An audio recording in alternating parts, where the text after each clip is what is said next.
Hi, it's Jenny.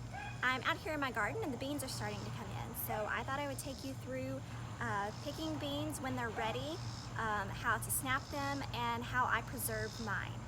I have two different varieties out here. I have a rattlesnake variety and I have a blue lake variety. Both of mine are pole beans, but I think they both come in a bush bean.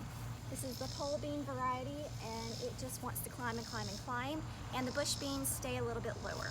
So I've picked some here in my basket, and so I'm going to take you over and show you what they look like when they're ready and how I snap them. So these are the varieties I've got. I've got a blue lake variety and I've got a rattlesnake variety. I don't know if you can see that purple striping on the rattlesnake variety. The size you really want to be looking for when ready to snap is about this size. If you get them a little bit smaller, then that's okay too. But it's also okay if you've waited a little bit and you've got them big and chunky. These you can shell and just get the little beans inside, or you can still snap them. They'll just be a little bit wider of a bean when you're making your green beans. So I'm going to show you how I do this. And as long as these big ones will snap, then snap them is my rule of thumb. If you can't snap them, then shell them. So I take a bean, I snap off each end and discard, and then I snap them in half. Even if they're small, I still snap them in half because it's kind of hard to chew a big piece of bean. So I snap off. This is the ideal size, so I snap off the ends, and so this one I would probably snap it into 3, probably about an inch long. So then this big guy, I'm going to see if he'll snap. So he'll snap, but he also has this string. If I get this string, then I can just pull it on out, peel it open, and I can get in these beans. Toss these in your pot when you're making your green beans, and it's a nice little surprise, a little addition to your green beans. So I would probably just do this one like that. But if I wanted to, I could just snap off the ends and have a nice big bean. So that's how I snap. Okay, so now that you have your green beans all snapped and into small pieces, we're going to wash them, and then we will blanch them and get ready to freeze. And put in the stopper, and then we're just gonna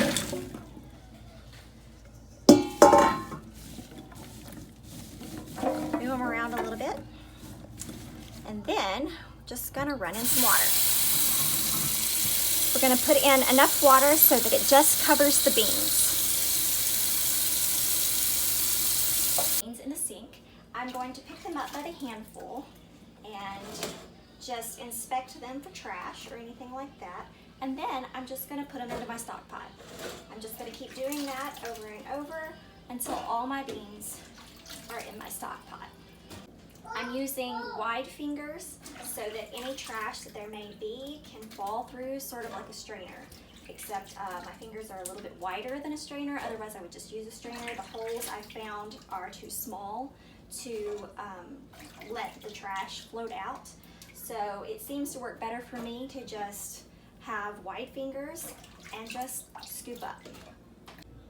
So now that I have all the beans in my stock pot, I've just run enough water to cover the top of them so that if I just push down a little bit, there's water on top. And then I'm gonna move them over to the stove.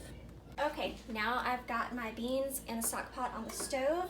I'm just gonna crank it up to high, and I'm gonna cover them with a lid, and then I'm going to let these come to a rolling boil. All right, so this is what we're looking for when I say rolling boil. So we're going to turn off the heat,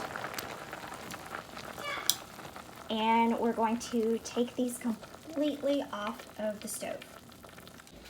Now, at the rolling boil point is when you could can these if you so desired.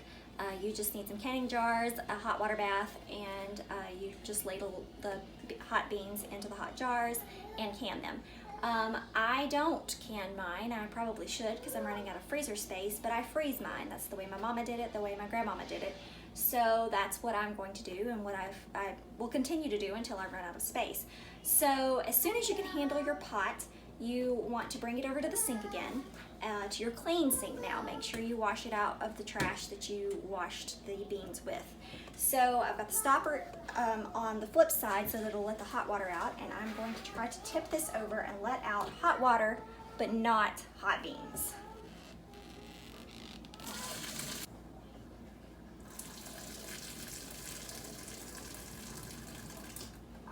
All right, so when you've got a good portion of the hot water out, you want to flip your stopper back over to keep water in. Okay, so then you want to cool your beans, and you want to cool them quickly. So we're just going to dump the beans back into the sink.